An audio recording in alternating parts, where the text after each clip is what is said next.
Վերջին անգամ հանդիպել էինք կամերային թատրոնում։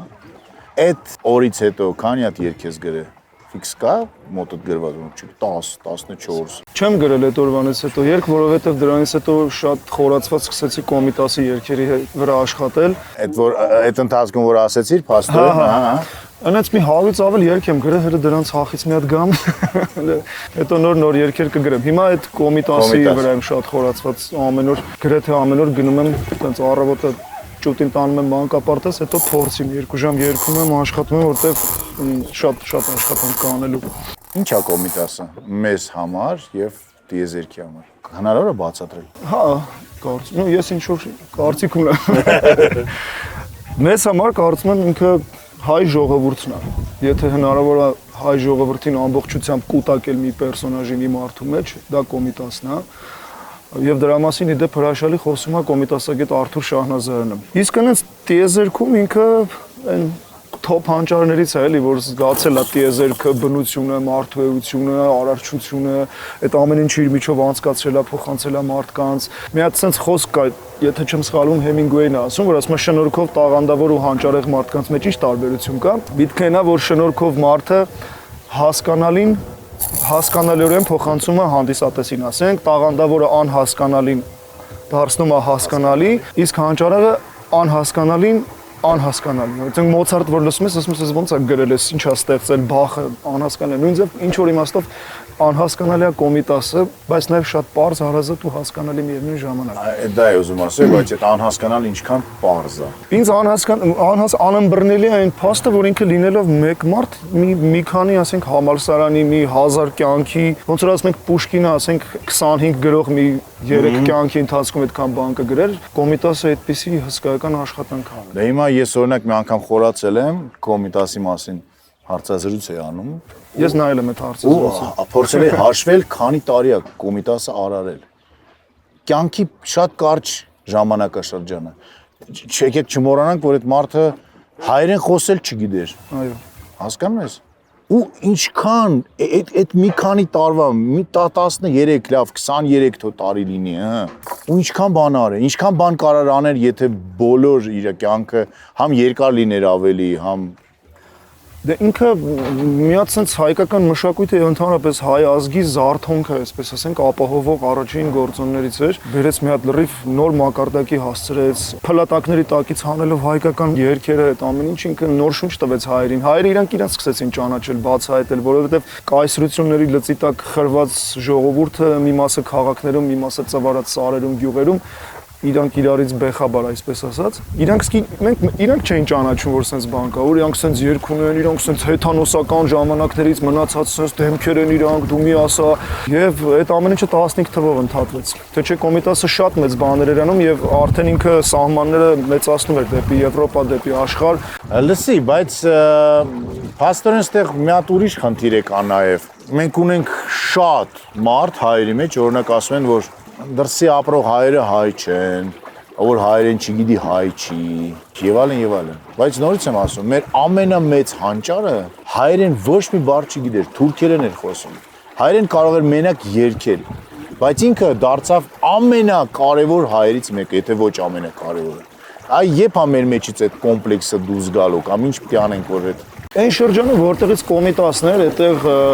արգելել են հայերեն խոսել, դա տնտեսական պատճառներ է իրականում ունեցել, որովհետև հայերը այնտեղ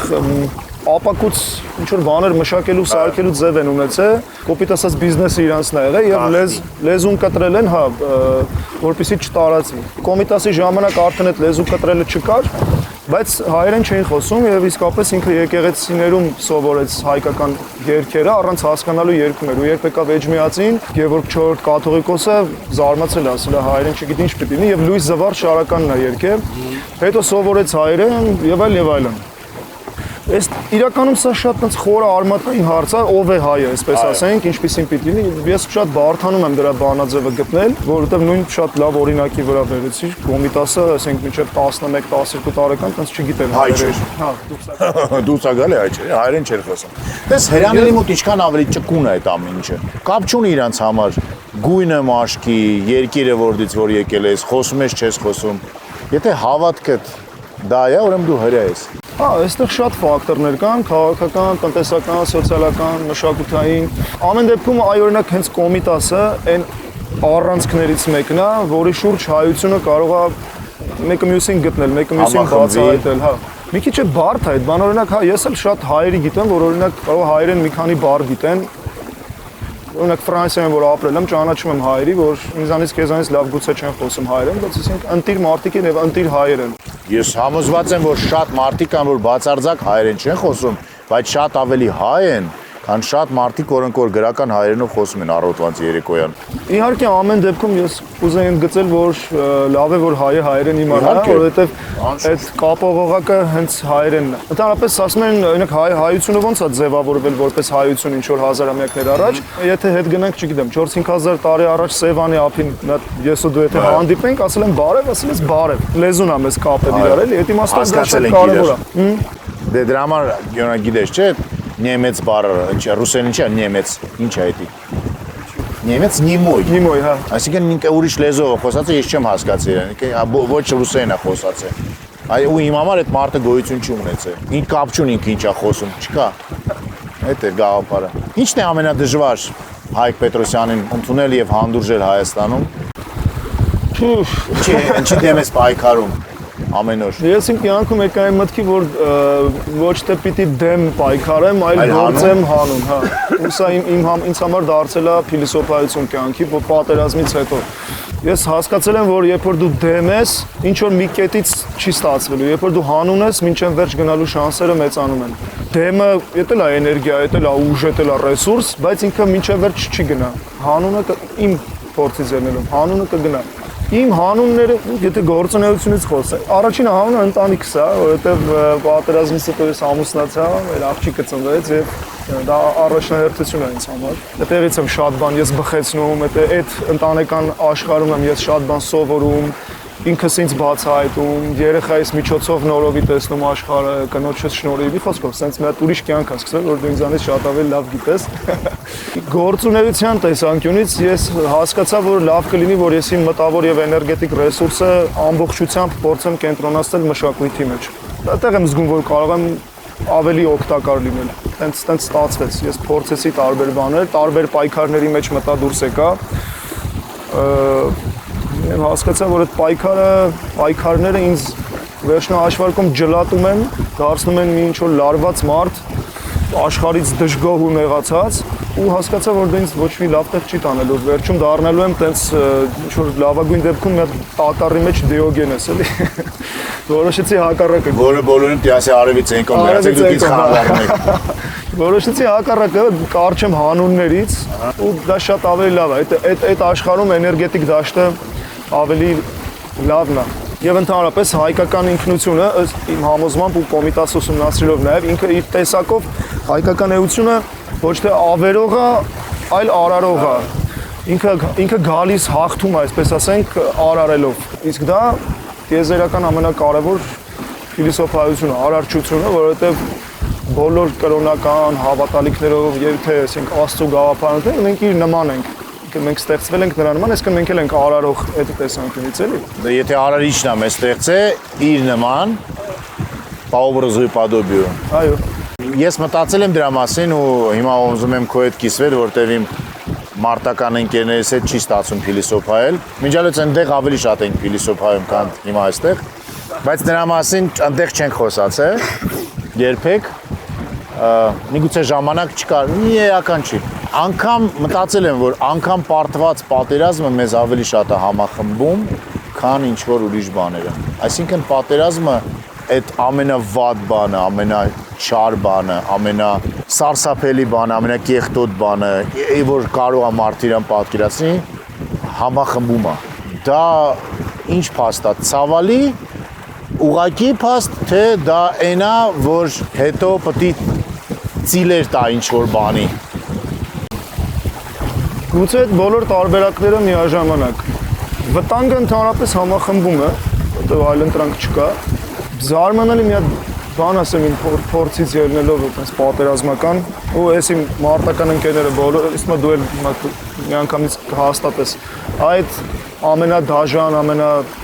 այսպես բացասական կյանքին զուգահեռ ես պատերազմի ժամանակ խրամատում բացահայտեցի մի հատ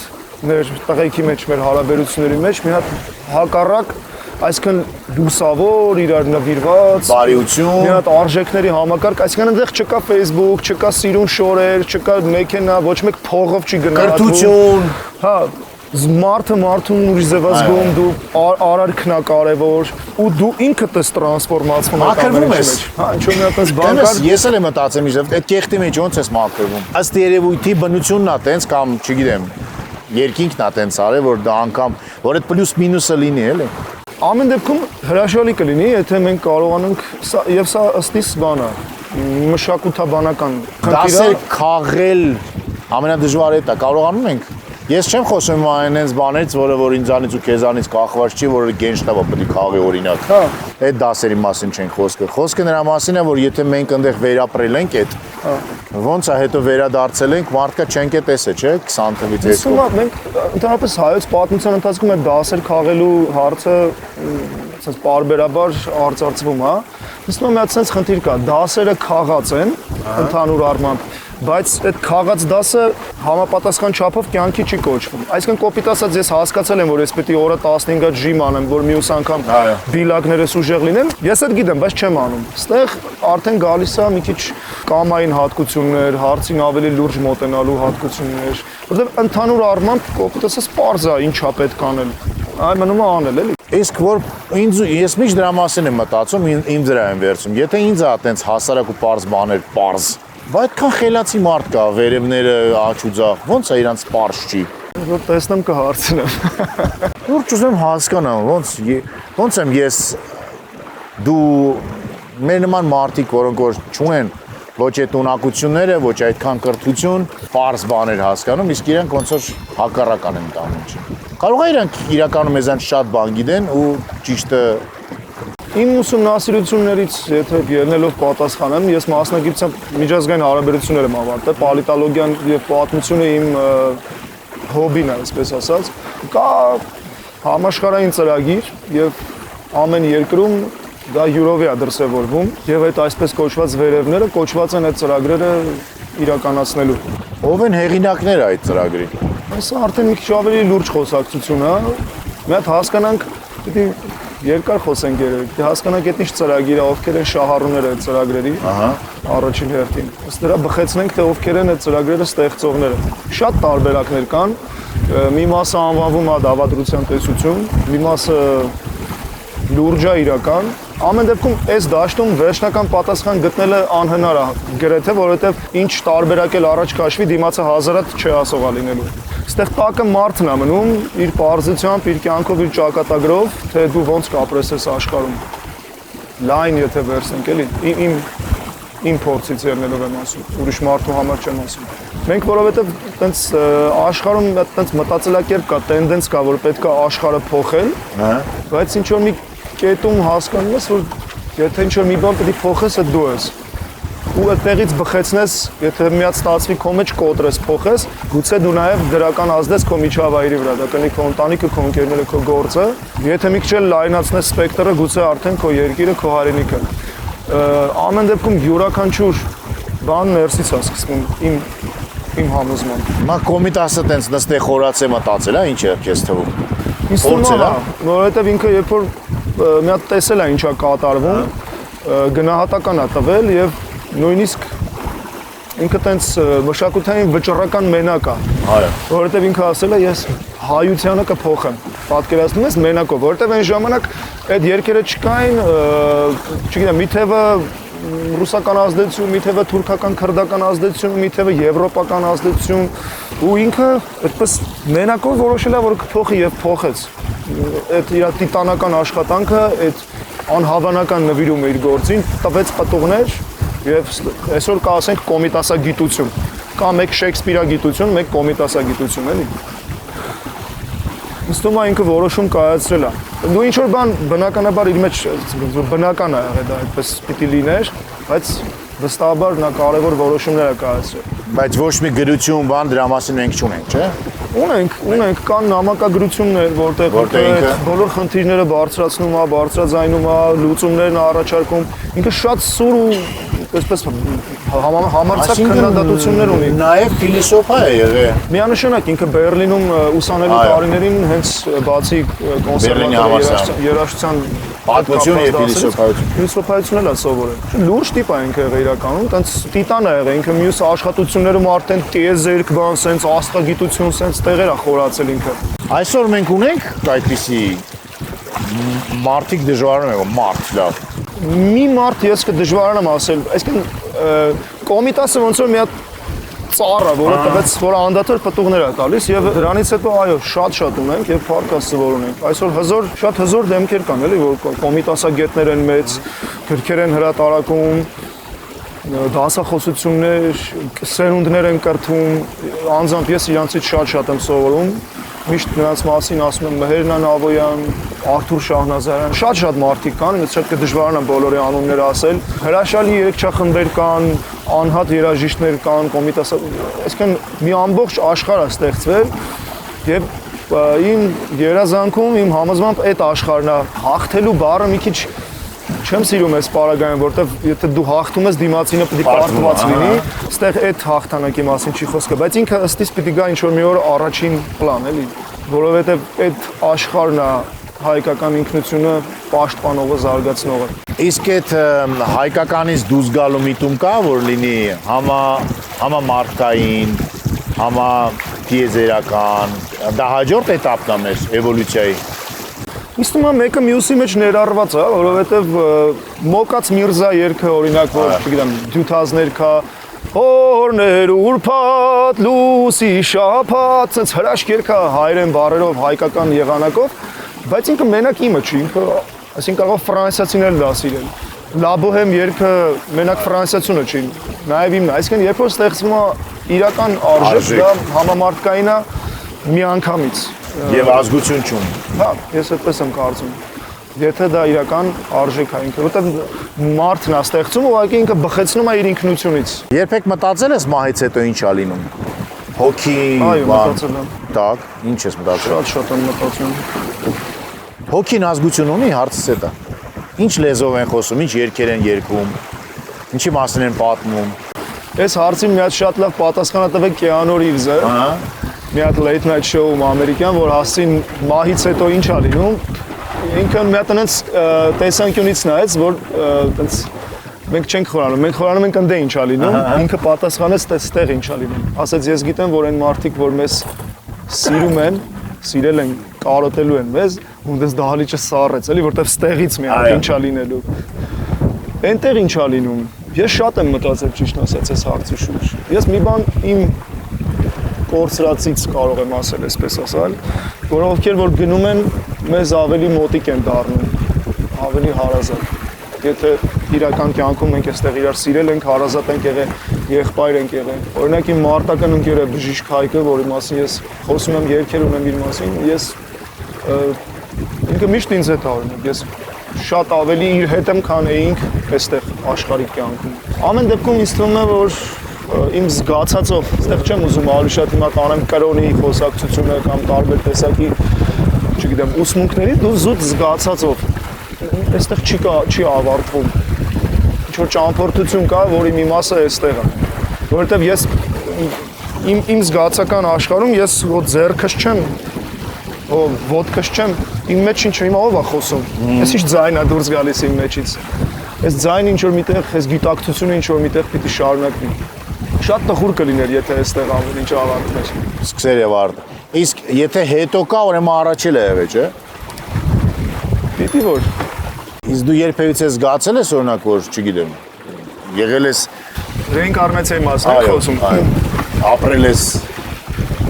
Ես դրա մասին շատ եմ մտածում, ճիշտ ասած, ինձ թվում է ինչ-որ մի տես բան կա, որովհետև բաներ կա, որ ես զգում եմ կամ ես սա գիտեի արդեն,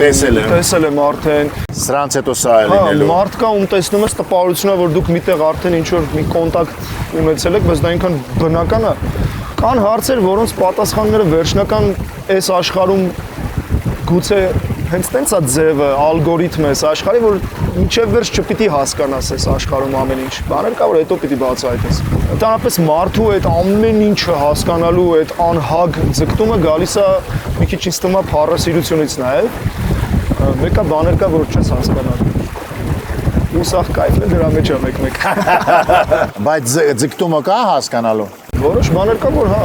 ուզում ես մի հատ ինձ թվում է ամեն մարդ իր կյանքում գտնում է հարցեր, որոնք դառնում են իր համար առանցքային։ Այդ ուղղությամբ ինչքան շատ հասկանաս, այնքան լավ, բացի այդ հասկացածից այդ մի բաներ, որ կարողանաս կարևոր հարցը փոխանցես մարդկանց։ Մի հատ Լյուսի ֆիլմ կա, միտքը այն է, որ ինքը իր ուղեղը 100%-ով աշխատացնում է, ամբողջ գիտելիքը կուտակում է, բայց ֆիլմի վերջն է շատ այդպես խորհրդանշական, որ ինքը ֆլեշկա է դառնում վերջում, այսինքն ինքը իր գիտելիքը ինֆորմացիա կուտակում է, որտեղ այս աշխարհում երկու բան է մնում երևի մարդուն, առաջինը այն ինչ ինքը տալիս է, հետաքրքիր է, չէ՞, ինչ որ տալիս ես մնում է քեզ։ Իսկ եթե դու սեր ես տալի, մնում է քեզ։ Ոչ թե ինչ որ խլում ես մնում է քեզ։ Առաջինը սերը, այսինքն առաջինը ինչ որ դու տվել ես, եւ երկրորդը գիտելիքը, այսինքն փորձը, կենսափորձը, որ դու կուտակել ես։ Այդ կտանես այնտեղ արդեն հետդ էլի երևի։ Իսկ ինչքան դե կուտակում ես, հետո պետք է օգտագործես, էլի։ Երևի գաղափարը դրանում է։ Ես այդ հարցին միանշանակ պատասխան չունեմ։ Ցավոք, բայց ինձ թվում է տես մի բան է։ Դու պատկերացրու, որ բոլորը ընկալեին եւ ընդունեին դա, ինչքան մարդիկ ավելի ուշադիր կլինեին դպրոցներում, համալսարաններում, կյանքում, առօրյայում, գիրք կարդալիս, ֆիլմ դիտելիս, երաժշտություն լսելիս։ Եթե ընդհանրապես իմ պատկերացմամբ այդ համաշխարհային տագեղ ծրագրերը չլինեին կապված մարդկության հետ, այստեղ բոլոր պայմանները ստեղծված են, որ մարդիկ ապրեն հանգիստ, ներդաշնակ, դրախտային կյանք։ Եվ ընդհանրապես այդ դրախտներ, դժոխքներ ստեղ են։ Դրախտներ, դժոխքներ այստեղ ներսում, հա։ Գիշերը որ պարկում ես քնելու, ինքդ քո մեջ մտածում ես նրա մասին, այսօր ինչ ես արել, ինչ չես արել, ինչն ես ճիշտ արել, ինչն ես սխալ արել, ինչը սխալ սենց կանեիր, բայց սենց։ Բավականին ամեն գիշեր չէ, բայց հաճախ է։ Ես մի ավանդույթ ունեմ, ծնունդիս օրը ամեն տարի գնում եմ Գեղարդ։ Այդ բանկը ես շատ եմ սիրում, այնտեղ մի քանի տեղեր կա, որ գնում եմ մի քանի ժամով եւ մենակ եմ գնում եւ ամփոփում եմ տարի, այսպես ինչ արեցի, ոնց արեցի, որտեղ սայթակեցի, ինչն էր սխալ, ինչն էր ճիշտ։ Շնորհակալություն եմ հայտնում, որ մի տարի էլ ապրեցի։ Ամեն ինչ հիշում ես անալոգային ձևով, թե օրինակ հեռախոսը թերթում ես, նայում ես որտեղ ես եղել, ինչ ես եղել, այդ ամեն ինչին չի մասնակցում։ Okay, այսինքն դա քո հիշողությունն է, քո ֆլեշկին անել մի տարվա։ Մաքրում ես հիշողությունը, ինչ ես անում։ Չէ, մի հատ վերլուծում եմ ինքս ինձ, փորձում եմ ինքս ինձ հետ հաշտվել, ինքս ինձ ներողամտաբար մոտենալ, հասկանալ ոնց կարող եմ առաջ շարժվել։ Դիմացինին սիրելու համար ինքդ քեզ պիտի սիրես։ Սեր տալու համար դու քեզ պիտի սիրես, թե չէ։ Դիմացինին սիրելու համար ինձ թվում է կարող ես քեզ չսիրել, բայց դիմացինին հարգելու համար քեզ մի քիչ հարգես, որ հասկանաս այդ ինչ է, էլի։ Ոնց որ ասենք դիմացինի ժամանակը գնահատելու համար պետք է մոտ քո ժամանակը գնահատես։ Ընդհանրապես այդ ինքդ քեզ սիրելը շատ հետաքրքիր թեմա է, սիրել թշնամուն օրինակ։ Մենք որ ասում ենք սիրել թշնամուն, մենք առաջին հերթին այտենց ասոցիատիվ բանով թուրքը, ռուսը, այսինքն ոնց ենք, բայց կոնկրետով անձամբ քո թշնամին էլի կարող է դու ես sense։ Կարող է այդ մարդը, որը ձեր դիմացի շենքում ապրում, որսը դու չես խորացել, որ ինքն է քո։ Նա պետք է թշնամին հասկանաս ինչ է էլի, հանրապես։ Հաճախ լինում է, որ բառերի մեջ առաջին բառից ենք կարճում, բայց երկրորդ բառն էլ է շատ կարևոր, ասենք սիրել թշնամու, վճռական մենակ, մենք վճռականն ենք միշտ բռնում, բայց մենակը, վճռական դառնալու համար պետք է մենակ էլ լինես, էլի մեկ-մեկ։ Կան բաներ, որ դու հասկացել ես, որ սխալ ես արել, ու կարող ես բարձրաձայնել կամ անպայման է դա բարձրաձայնել, թե ներսում որ հասկանում ես հերիք է դա։ Նայած ինչի մասին է խոսքը, բաներ կա, որ եթե բարձրաձայն ես սխալ արել, լավ կլինի բարձրաձայնել։ Բաներ կա, որ ամեն մարդ իր համար է պահում, ամեն դեպքում վերջնահաշվարկում Աստծո առաջ ես պատասխան տալու։ Բայց այս սխալներ կա, որ ճիշտ է բարձրաձայնելով ընդունել։ Նա կախված իրավիճակից։ Բավարարին ասում են դու հայ առաքելական եկեղեցում դա այդքան էլ այդպես չի, բայց օրինակ կաթոլիկ եկեղեցում կարող ես գնաս մի բան անես, հետո գնաս եկեղեցի։ Հա, 10 անգամ հայր մեր ասա, կամ չգիտեմ, կամ ինդուլգենցիա առնես ու գնաս այդ չարությունը անես։ Դա մարդկային հոգևոր կոռուպցիա, չգիտեմ ոնց։ Այսինքն մարդիկ են օրինել դա, չէ։ Իրականում ինձ թվում որ գործող մեխանիզմ է։ Այդ ապաշխարելու ճանապարհը, այսինքն կարող է այդպես էլ լինի, 10 անգամ հայր մեր ասես, բայց անենց ասես, որ իրոք մի բան փոխվի մեջ, չէ։ Բայց եթե այդպես ստանդարտ որ հայր սուրբերը երկու հոգու խփել եմ 200 անգամ հայր մեր ասած չի լինի բնականաբար։ Կամ եկեղեցի մի հատ կառուցեմ ու վերջ։ Այդ ապաշխարելու ճանապարհը շատ լուրջ ճանապարհ է։ Այդ ճանապարհին քեզ կարող են հոգևոր աշխարհի ներկայացուցիչները օգնել, բայց այդ ճանապարհը նաև հնարավոր է մենակով անցնել։ Էլի ամեն մարդ իր ճակատագրով։ Հայտնի մարդկանցից, որոնք որ հիմա չկան, հայտնի բոլորի համար, ում հետ կուզենայիր զրուցեր, նավ նստեիր, գնայր ինչ-որ տեղ, գիշերեր մի սենյակում, կան տենց մարդիկ։ Ну, Կոմիտասը պարզ է, օքեյ, Կոմիտասը հասկացան։ Ինչ-որ տես դեմքեր կան իրականում, որ ինձ շատ հետաքրքրել են, բայց տենց որ իրանց հետ մի օրը անցկացնեմ, այս կոմենկոմ չի եղել, այդ կերպարների հետ շփման եղանակներ կան, գրքերն են։ Այսինքն եթե քեզ չգիտեմ, Դոստոևսկին հետաքրքրում ուզում ես շփվել, չէ՞ որ դու կարդալուց այդ մարդու մտքի հետ ես շփվում, իր արարչականության հետ ես շփվում, այնպես որ դա կա։ Հեսա VR-ակնոցների մոդան որ ընկնի, այն մյուսն է կլինի, արդեն այդպես մի 5 տարուց սենց նեոյի պես կպարկեմ ու հայտնվեմ, ասենք կոլիզեում սենց բաներ անելուց, էլի։ Որը ավելի հաճույքով կանես։ Գլադիատոր թե Չէ, սենց, թե սենց։ Այսինքն այդ որոշումը։ Բայց հասկանում ես այդ կայսերներին։ Ինչքան դժվար է, չէ՞ կայսեր լինելը։ Ես չեմ սիրում այդ կերպարները։ Ես ճիշտ ասած բանակում այտենց նյութերի վրա է աշխատում իմ այսպես կրթության մասնագիտական, քաղաքագիտական դասախոսություններ էի պատրաստում, որ մտածում եմ մի օր կարող է ուսանողների մոտ խոսեմ այդ թեմաներով, բայց դժվար լինի։ Բանը էս էր։ Թեման անհատները եւ քաղաքակրթության զարգացումները, այսինքն պայմանական մակեդոնացի, Նապոլեոնը եւ այդ նմանատիպ մարդիկ ինչպիսի ազդեցություն են թողել բոլոր ոլորտներում, էլի, այսինքն փիլիսոփայական, քաղաքագիտական, տնտեսագիտական, կենցաղային, այսինքն չգիտեմ, Եվրոպայում որ սկսել են մետրով հաշվել, դա Նապոլեոնից է սկսել։ Ու ես եկա այն մտքին, որ ես այդ կերպարներով շատ մի տեսանկյունից հիանում եմ, որովհետև իրանք բացառիկ անհատներ են, բայց մյուս կողմից է ավոր չեմ սիրում իրանք, որովհետև իրանք շատ հարցերում քանդող են եղել։ Հա, ոչ թե արարողն են քանդում։ Հա։ Ես այդ փիլիսոփայությունը չեմ սիրում, որ մի հոգի պիտի վերկանա պատմությունը փոխի։ Սաղ աշխարհը նվաճի իրանով արի, այնպես մի 15 հատ էլ արձան դնեն, հետո մակեդոնացին նույն բան չէ, իր դագաղը sense ձեռքերը ոչ մի բան չտարավ հետո։ Դագաղի տեղն է չգիտենք հիմա։ Իսկ դու ում հետ կուզեիր այդ հայտնի դեմքերից։ Ըստ դե հաստատ Կոմիտասի հետ ես մի վաղ մի հատ պրոյեկտ ունեի, որ ստացվում է ուտես պիտի անեմ, ինչ որ մեկի հետ լիֆտում մնում ես էլի 15 րոպե, ում հետ կուզենայի։ Խեմինգոյի հետ կուզենայի մնայի անպայման։ Մտքս դա ոչ թե ինչ որ անհատներ կոնկրետ, հենց որ ժամանակաշրջաններ են ինձ ավելի շատ հետաքրքրում։ Հետո ինձ միշտ հետաքրքրում օրինակ Կոմիտասի հետ որ մնայի լիֆտում, ինչի մասին կխոսի։ Օրինակ ես իրան կհարցնեի, ասեի Վարդապետ, ոնց ինչի որոշեցիր գնաս այդ երկերի հետևից, էլի։ Օրինակ ինչի հեքիաթներ չէ, ինչի երգ որոշեցիր, որովհետև դու երգել ես սիրում, թե ուրիշ բան կար։ Կարող ասել օրինակ ես սիրարվել եմ մի աղջկան ու մի հատ երգ էի լսել, այլալու օրինակ։ Ու որոշեցի, չգիտեմ, հասկանու՞մ ես, այդ մարդկային այդ շատ པարզ հասարակ բաները Հեմինգուեին կհարցնեիք, ասեի, բա լավ, այդքան Ամերիկան, այսինքն դու միշտ, բայց գնացիր Կուբա վերջը, ընդեից էիր այդ ամեն ինչ անում, այդ կոնտրաբանդան բանը, ի՞նչն էր քեզ, ադրենալինը տեր պակաս, ինչ էր, Կուրտ Կոբեյնին կհարցնեիք, ասեի, ես գիտես ում կուզեի շատ տեսնել, Պապուս, տակ, Պապայիս Պապային, որովհետև ես չեմ տեսել իրան, բայց շատ ես լսել։ Շատ եմ լսել, ինքը իմ ծնվելուց 6 տարի շուտ է մահացել։ Ինքը եղել է ծագումով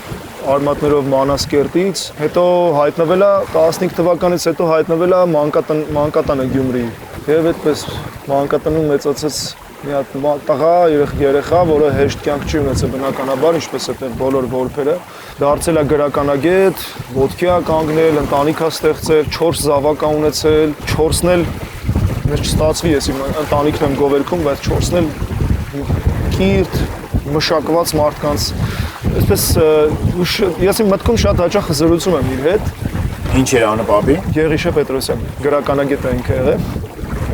Այ իրանք շատ կուզեի հանդիպել։ Այ հետո կուզեի իրա պապային հանդիպել, հետո իր այտենց իմ ընտանիքի ճյուղը շատ կուզեի հանդիպել։ Մինչև ուր գիտես անունները գոնե։ Քիչ գիտենք, որոշ տեղեկություններ կան իհարկե, բայց ցեղասպանության հետևանքով շատ ինֆորմացիա չկա։ Իսկ պապերը ինչով են զբաղվել Արևմտյան Հայաստանում։ Տարբեր, ես գիտեմ, որ իրանք քիչ հայտնի ընտանիք են եղել, այդ Մանասկերտի կողմերը, մեծ ընտանիք Գերդաստան են եղել, տարբեր բաներ են զբաղվել, քահանաներ են եղել, դարբիններ են եղել, ինչ ասես եղել։ Տարբեր բան։ Մի հատ sense պատմություն կա, մի քիչ շատ մանրամասն չգիտեմ, բայց երբ որ թուրքերը հարձակվել են, ինքնապաշտպանություն են կազմակերպել եւ հաջողել են, հետ են մղել հարձակումը, ինչից հետո հաղթել ենք, այսպես ասած, մի հատ սեղանա, գառաբանա, նստել են քեֆի սեղան, տրամաբանական է, եւ համապատասխան երևի դնևալնի չեն դրել, այսպես ասած, եւ այո, վերադարձել են ու տխուր է ավարտվել։ Շատ հետաքրքիր եւ խրատներով լի պատմություն է։ Խաղալու եւ չխաղալու մասին է։ 94 թվականին մենք հաղթահարել ենք, ու հետո դնևալի չեք թողել։ Այդ Շուշին ազատագրել եմ, Շուշին պահել է երկուսը, այդ պատմությունն է։ Բայց ամեն դեպքում ինձ անցյալը շատ է հետաքրքրում։ Ես ինքս իմ մեջ հասկացա, որ ապագան է ինձ շատ գրավում։ Բայց անցյալը ավելի շատ հետաքրքրում է։ Մի հատ ֆիլմ կա, կոչվում է Ստրախավշիկ, այն որ Անտոնիո Բանդերասն է խաղում, այն որ 2040 թիվն է, որ ռոբոտներ են, ու այդ ռոբոտները ունեն երկու պրոտոկոլ, որ իրանք չեն կարող մարդուն վնասեն, ու չեն կարող ոչինչ անեն, որ մարդուն վնասեն։ Ու ինչ որ մի հատ ռոբոտ ֆազերը գցում է, սկսում է չգիտեմ ինչ եւ այլն։ Այնտեղ սկիզբը ուրեմն ֆիլմի գրվում է ասենց, որ մենք ապրում ենք անցյալով եւ մտածում ենք ապագայի մասին։ Իսկ ներկան իրական գոյություն ունի եւ իսկապես որ դու ներկան է տեն միլի վարքյանն է։ Արդեն տես հիմա մենք այնի անցավ արդեն, այսինքն դա դառել է անցյալ ու մենք էլ ունենք ապագա։ Այդ ներկան կա թե չկա եւ այս ժամանակը առհասարակ ֆիզիկապես է թե ֆիզիկապես չկա ինքը գոյություն։ Այդ հարցին շատ լավ անդրադառնում է Ուգուեյը, որը Կունգ Ֆու Պանդայի մեջ է կրյան է, եթե քիշես, որի մեջ ամփոփված է չինական փիլիսոփայությունը։ Մի հատ թույն աֆորիզմ ունի, որ ասում է, բառացի չեմ հիշում, բայց որ ասում է անցյալը մոռացված է, ապագան թաքնված է, իսկ ներկան դառովն է, էլի նվիրված է։ Ու անգլերեն ասում է that's why it's called present նվեր էլի, ոնց է, շատ սիրուն է բերում։ Այս ակնթարթը բռնելը անհնար է։ Այո։ Եվ դրա համար որ երեխան քեզ գրկում է, այդ պահին երբեք չի կարելի։ Այսինքն դու պետք է երեխային այնքան գրկես, ինքը ինչքան որ քեզ գրկում է։ Այդքան որտեվ այդ է ներկան։ Այ որ ինքը թաթիկները թողում է, արդեն գնում է իր գործերով, արդեն դու կարաս, բայց այդ երջանկության պահերը դրանից այդ ժամանակը շատ թույն թեմա է խորանալու համար, էլի, հավերժությունը։ Միջև փաստորեն այդ մեծ պայթունը չի եղել, չէ՞ ժամանակ։ Կամ մեծ պայթունը եղել է։ Այո, կամ տենց։ Կամ հիմա ինչ է կատարվում։ Մենք որտեղ ենք, որտեղից են մեզ դիտարկում, մենք մեզ որտեղից ենք դիտարկում, արդյոք ստեի մի վարքյանը մի րոպեն հավասարանդեի մի վարքյանը մի րոպեին, թե։ Ընդհանրապես օրինակ եթե ձայնային աշխարհի մասին խոսենք, ընդհանրապես ձայնը ինչ է, օրինակ եգիպտական հիերոգլիֆներում գրված է, որ բուրգերի վրա գրված է, որ տոտ աստծո ձայնից ստեղծվեց աշխարհը, Հնդկաստանում ասում են Բրահմա աստծո առաջին արտահայտվելը դա աումն էր, Ավստրալիայի աբորիգենները իրենց մի խոսքով ձայնը տենց պատահական բան է, եղել է բանը եւ ձայն։ Հիմա օրինակ մարդը, սա հաշվար կա, 20-ից 20,000 հերց ենք ընկալում ձայների աշխարհ, օրինակ թիթերը, սովորական թիթերը 150 անգամ ավելի շատ է ընկալում։ Համենքով մենք այսքան ենք։ Այս օրինակը եթե պրոյեկտ ենք մյուս բաներ, ժամանակի, ամեն ինչի վրա մենք կհասկանանք, որ մեր աշխարհընկալումը շատ սահմանափակ է եւ դրա համար էլ լիքը հարցերի պատասխաններ մենք տենց էլ չենք գտնի։ Բայց արդեն իսկ այդ, ասենք 20-ից 20,000-ը մի ամբողջ տիեզերք է, էլի։ Դա իհարկե։ Արդեն ծով է, այսպես ասած, Սևանը։ Արդեն այնքան է, որ մենք հարցերի չնչին տոկոսին են կարող պատասխանել։ Գորջան, քանի որ մոտենում ենք ափին, ես ենթադրում եմ զրույցը մոտենում է նաև ավարտին։ Նախ ասի շատ հավես էր, որովհետև սենց չենք զրուցել իրար հետ, եւ հետո դու կամերային թատրոնից զրույցը սկսեցիր, որտեղ հանդիպեցինք, ես այնտեղ բեմից դահլիճ մի բան ասեցի եւ ուզում եմ մի հատ էլ սենց կամերաներով ասել, եթե դեմ չես, ուզում եմ մի հատ շնորհակալություն քեզ հայտնել, որովհետեւ եթե սիրելի դիտող, ուրեմն տարիներ առաջ երբ ես սկսում էի այսպես ասենք իմ կարիերան կամ իմ բեմական կյանքը սուպերստար պրոյեկտում, ես հայ-հայա պետք է դուրս մնա այդ պրոյեկտից եւ ես տարիներ անց միայն իմացել եմ, որ Գորն է ինձ փրկել, ասලා չէ թող մնա ինքը պոտենցիալ ունի, ու սենց հիմա ուզում եմ մեծ շնորհակալություն մի հատ էլ հայտնել, որովհետեւ երբեմն չգիտես ես կյանքում թե ով է քեզ լավություն անում իրականում։ Ես քեզ եմ ուզում շնորհակալություն հայտնեմ, որ դու այդ պոտենցիալը չգցեցիր ջուրը։ Մերսի շատ։ Ճիշտ ձև օգտագործես։ Ապրես։